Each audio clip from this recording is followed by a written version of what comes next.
बप्पा रावल की वंश परंपरा में जन्मे मध्यकालीन इतिहास के उस सोरे शिखर एकलिंगनाथ दीवान महाराणा सांगा का देश के सबसे बड़ी पंचायत में अपमान हो जाता है और इसके प्रत्युत्तर में केवल खाना पूर्ति होती है। तब यह सोचने का विषय है कि भारत को राणा सांगा के बारे में बताने में हमसे कहां चूक हुई। शायद हम यह बताने में चूक गए कि जिस इब्राहिम लोदी को राणा सांगा ने खतौली और धौलपुर 2 युद्धों में पराजित कर उसके प्रभुत्व को नष्ट किया, कम से कम उस इब्राहिम लोदी के लिए तो राणा सांगा बाबर को निमंत्रण नहीं दे सकते।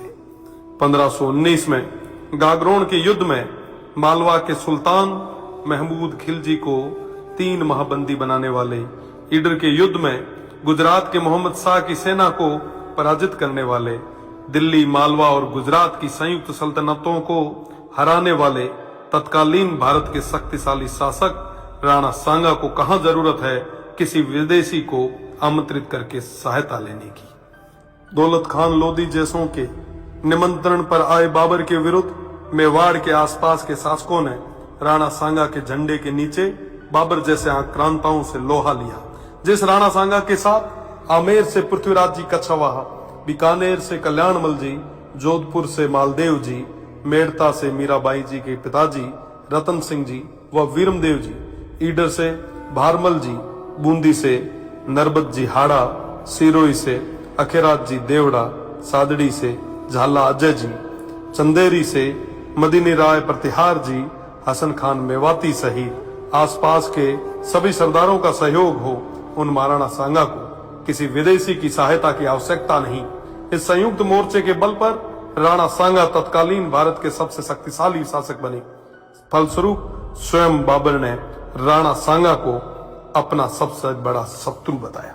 राणा सांगा ने इस संयुक्त मोर्चे के बल पर बाबर को बयाना के युद्ध में पराजित किया और बाबर की सेना को भागना पड़ा। इसी भागती सेना के मुगल जनरल मंसूर बरसाल लिखते हैं कि राजपूत मृत्यु के देवता हैं और वो हमारी तरह युद्ध से मैदान से भागते नहीं हैं। खानवा के युद्ध में बाबर के हरावल दस्ते को बुरी तरह नष्ट किया गया। इस युद्ध में क्षत्रिय तलवारों का पहली बार तोपों से सामना हुआ। उन तोपों को नष्ट करने के लिए वीरों ने अपने सिर तोपों में देके उन्हें नष्ट किया। आज भी यह खानवा गांव महाराणा सांगा के नेतृत्व में इन देशभक्त सूरवीरों के राष्ट्र व धर्म की रक्षा विदेशी आक्रांताओं बाबर और उनकी सेना से युद्ध करते हुए प्राणोत्सर्ग करने का साक्षी है।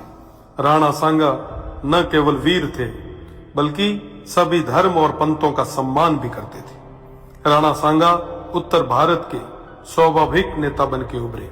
80 गांवों के बाद में भी अडिग ऐसे महान इतिहास पुरुष के बारे में देश को कम जानकारी होना या उनके अपमान पर बिना कुछ विशेष प्रयास किए केवल खाना पूर्ति करना बेहद दुखद है। भारत तो छोड़िए, ऐसे महानायक की प्रतिमाएं आपको राजस्थान में भी न के बराबर मिलेगी। महाराणा सांगा की विरासत और धरोहरों को आज संरक्षण की आवश्यकता है। इस और ध्यान देना हम सभी का कर्तव्य है। ऐसे प्रयास ही महाराणा सांगा के प्रति सच्ची श्रद्धांजलि होगी और इनके इतिहास को धूमिल करने का प्रयास करने वालों को करारा जवाब।